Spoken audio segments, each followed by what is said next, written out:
दोस्तों, एक तरफ पूरा देश इंतजार कर रहा था कि कब हमारी टी20 टीम वापस खेलने उतरेगी मैदान में, और अब पूरा देश कह रहा है, क्या कह रहा है, ससुर। और लोगों का आयरलैंड से हार जाने का रिएक्शन ये दिखाता है कि अब उनको वनडे क्रिकेट की हार से इतना फर्क नहीं पड़ता जितना अब टी20 क्रिकेट की हार से फर्क पड़ रहा है। नहीं, क्योंकि वनडे क्रिकेट में तो हमने पिछले 1 साल में बहुत सारी सीरीज गंवाई हैं, हारे हैं, लेकिन तब सोशल मीडिया पर इतना आउटरीच नहीं हुआ था। कुछ लोग ये कह रहे हैं कि आउटरीच आयरलैंड से हार जाने का है। पहले हम आयरलैंड के खिलाफ अपनी हल्की फुल्की टीम उतार कर भी जीत जाते थे, लेकिन अब हमने अपनी फुल स्ट्रेंथ टीम भी भेजी और हार गए।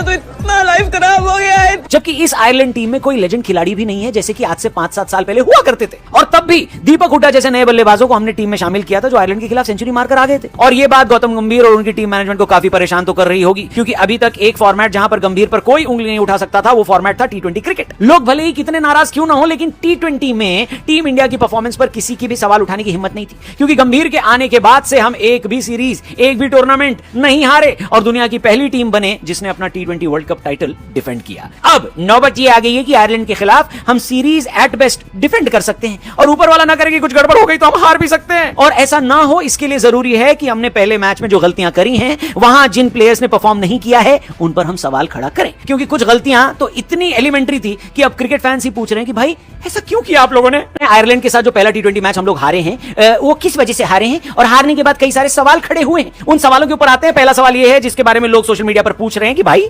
सूर्य कुमार यादव को बाहर क्यों निकाला। एक ऐसा कप्तान जो आपको सारी सीरीज जिता कर दे रहा था, उसके अंडर में टीम इंडिया टी20 में हारना भूल चुकी थी, और इस कप्तान ने टी20 वर्ल्ड कप भी जीत कर दिखा दिया। क्या यह बेहतर नहीं था कि इस कप्तान की सम्मानपूर्वक विदाई कराई जाती। ऐसा क्यों हुआ कि टी20 वर्ल्ड कप फाइनल इस प्लेयर का आखिरी इंटरनेशनल मैच बनकर रह गया, बताइए। बोलो बोलो, टेल।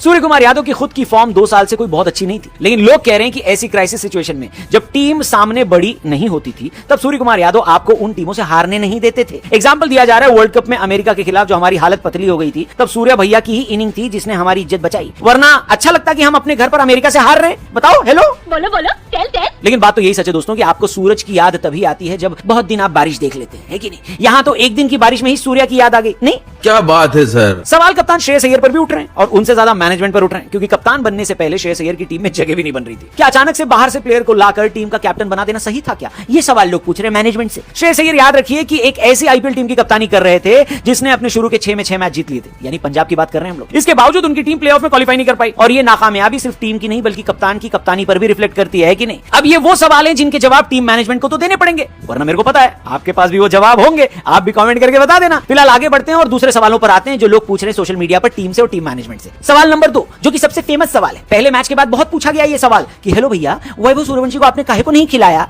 मान लीजिए आप लोगों ने फरारी खरीद ली है, ठीक है, गाड़ी की बात हो रही फरारी, तो तत्काल प्रभाव से आप क्या करेंगे। जाहिर सी बात है फरारी चलाएंगे, उसको लेकर के शहर की सड़कों पर घूमेंगे, दोस्तों को दिखाएंगे, कुछ दोस्तों को घुमाएंगे और कुछ दोस्तों को जलाएंगे। ऐसा थोड़ी कि आप फरारी खरीदकर उसको गैराज में डाल देंगे और उस पर धूल जमने देंगे, नहीं ना। तो इसी तरह जब आपके पास वैभव सूर्यवंशी है, जिसको जनरेशनल टैलेंट बोला जा रहा है, जिन्होंने अभी अभी आईपीएल में 200 की स्ट्राइक रेट से शुभमन गिल, साई सुदर्शन, विराट कोहली से ज्यादा रन बनाए हैं, उस बंदे को आप टीम में क्यों नहीं लोगे भाई। वैभव सूर्यवंशी को खिलाओ ना, दुनिया को दिखाओ कि हमारे पास 15 साल का वंडर बॉय है, और दुनिया भर के गेंदबाजों को जलाओ कि भाई तुम लोगों की खटिया खड़ी होने वाली है। वैभव सूर्यवंशी को बेंच पे बिठाना मतलब अपनी फरारी को गैराज में डाल देना है कि नहीं। बात तो सही है। और ये सवाल इसलिए उठ रहा है क्योंकि अगर आप उनका डेब्यू इंग्लैंड के खिलाफ कराने की सोच रहे हो, किसका, वैभव सूर्यवंशी का, और मान लो कि वो वहां नहीं चल पाया लड़का, तो फिर ये ब्लेम वैभव सूर्यवंशी का थोड़ी होगा, आपका होगा कि आपने 15 साल के लड़के को डायरेक्ट इतना मुश्किल असाइनमेंट दे दिया, जबकि आप उस लड़के को आयरलैंड के खिलाफ टेस्ट कर सकते थे। हालांकि टीम मैनेजमेंट की तरफ से मैं यहां कहना चाहूंगा कि उनका कहना भी सही था कि वैभव सूर्यवंशी को अगर खिलाएंगे तो किसी को तो ड्रॉप करना होगा, और जिनको ड्रॉप करेंगे वो सारे लोग रन बनाते हुए ही आ रहे हैं ना भाई टीम में। वैभव सूर्यवंशी को खिलाकर उन प्लेयर्स को भी ड्रॉप करना समझदारी की बात तो है नहीं। ईशान किशन से अच्छा साल 2026 शायद ही किसी के लिए रहा हो। संजू वर्ल्ड कप के प्लेयर ऑफ द टूर्नामेंट है, जबकि अभिषेक शर्मा दुनिया के नंबर 1 रैंक टी20 बल्लेबाज है। ऐसे में वैभव सूर्यवंशी को किसकी जगह खिला लेते भाई साहब।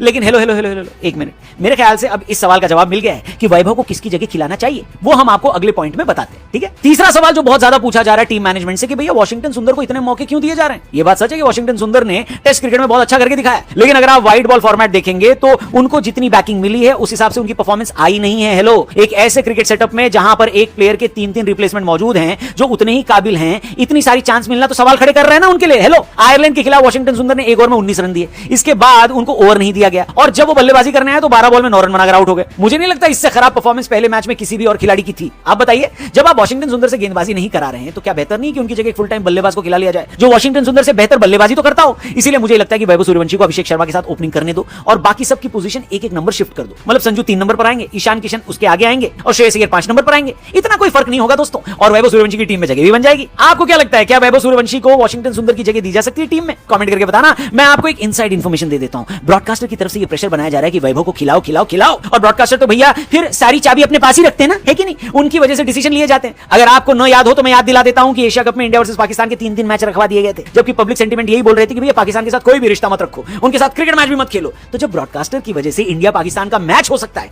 तो वैभव सूर्यवंशी तो डेफिनेटली खेल सकते हैं कि नहीं? हेलो, बड़ा हरामी हो बेटा। फिलहाल चलते चलते एक और सवाल हम उठा देते हैं जो सोशल मीडिया पर काफी उठाया जा रहा है, और वो ये कि तिलक वर्मा का क्या करना है भाई? हैं? पिछले 1 साल में अगर आप तिलक वर्मा का T20 क्रिकेट में स्ट्राइक रेट उठाकर देखेंगे तो आपको पता चलेगा कि ये तो वो स्ट्राइक रेट है जिसके लिए आपने पहले बल्लेबाजों को टीम से बाहर किया हुआ है। अब तिलक वर्मा की जो 20 बॉल में 19 रन की पारी है उसको ये बोलकर डिफेंड किया जा सकता है कि टॉप ऑर्डर के बल्लेबाज भी जल्दी आउट हो गए थे और उनको इनिंग्स रीबिल्ड करनी थी, जो कि सच बात है। लेकिन भाई तिलक वर्मा तो पिछले बहुत वक्त से खराब स्ट्राइक रेट पर खेल रहे हैं। जब वर्ल्ड कप में संजू की वापसी हुई थी और तिलक वर्मा को lower down the order batting करने आना पड़ा था, तब उन्होंने तेज रन बनाए थे। लेकिन इसके अलावा वो ज्यादा रिस्क ले ही नहीं रहे हैं जो आज की T20 क्रिकेट हिसाब से महंगा पड़ रहा है। वरना तेज विकेट गिरने के बावजूद आजकल एंकर बल्लेबाज 20 बॉल में 19 रन की इनिंग नहीं खेलते, है कि नहीं? चलो आगे बढ़ते हुए हम टीम मैनेजमेंट पर एक और सवाल उठा देते हैं कि भाई मोहम्मद सिराज को आयरलैंड और इंग्लैंड सीरीज में टीम में जगह दी गई थी और कहा गया था कि वो टीम में वापसी कर रहे हैं। याद रखिए, सिराज बहुत वक्त से टीम इंडिया के व्हाइट बॉल फॉर्मेट से दूर चल रहे हैं। वर्ल्ड कप में भी उनकी जगह नहीं थी, हर्षित राणा इंजर्ड हो गए, तब वो वापस आए। अमेरिका के खिलाफ सिर्फ 1 मैच खेला था, उसमें भी 3 विकेट लेकर अच्छा प्रदर्शन किया था। फिर आईपीएल में भी उन्होंने सबसे ज्यादा डॉट बॉल डालने का रिकॉर्ड बनाया था। शायद इसी वजह से उनको आयरलैंड इंग्लैंड दौरे पर टीम में शामिल किया गया था। लेकिन अचानक से एक दिन खबर आई कि मोहम्मद सिराज का वर्कलोड मैनेज करने के लिए उनको टीम से रेस्ट दे दिया गया और उनकी जगह प्रसिद्ध कृष्णा को शामिल कर लिया गया। भाई जहां तक हमें लगता था मोहम्मद सिराज को तो वर्कलोड मैनेजमेंट की जरूरत ही नहीं पड़ती। पिछले साल इंग्लैंड सीरीज में उन्होंने 185 से ज्यादा ओवर डाल दिए थे, तब आपको उनके वर्कलोड मैनेजमेंट की याद नहीं आई? हेलो। और प्रसिद्ध कृष्णा जो कि सिराज के साथ पूरा आईपीएल खेले हैं, अफगानिस्तान के साथ टेस्ट मैच में भी शामिल थे, फिर अफगानिस्तान के साथ वनडे मैच में भी शामिल थे जहां पर सिराज नहीं थे, उनको आपने आयरलैंड और इंग्लैंड सीरीज में डाल दिया। तो क्या प्रसिद्ध कृष्णा के वर्कलोड मैनेजमेंट की याद नहीं है आपको? अब ये सवाल इसलिए भी पूछा जा रहा है क्योंकि टीम इंडिया की जो पहले मैच में हार हुई है ना, उसका कई लोग सबसे बड़ा कारण प्रसिद्ध कृष्णा को मान रहे हैं। टीम इंडिया की तरफ से एक अकेली हाफ सेंचुरी सिर्फ प्रसिद्ध कृष्णा ने बनाई है, लेकिन अफसोस है बैटिंग करते हुए नहीं बनाई, बॉलिंग करते हुए बनाई। ये सब छोड़ो दोस्तों, आप बताओ आपके हिसाब से आयरलैंड के खिलाफ जो हार हमें मिली है उसमें सबसे बड़ा कंट्रीब्यूशन किसका था? सबसे बड़ी गलती किसकी थी? कमेंट करके हमें बताना। हम आपसे मिलते हैं कल, क्योंकि आज तो डू मैच है, डू और डाई नहीं, डू करना ही पड़ेगा boss. India versus Ireland match है और India versus Australia women's T20 world cup में भी हमें अच्छा खेलना पड़ेगा, क्योंकि वहां पर अगर आज हम हार गए तो बाहर हो जाएंगे। याद रखिएगा, बहुत जरूरी मैच है वो भी। तो इन दोनों मैचों के बारे में कल की वीडियो में बात करेंगे, इसलिए चैनल को जरूर सब्सक्राइब करना।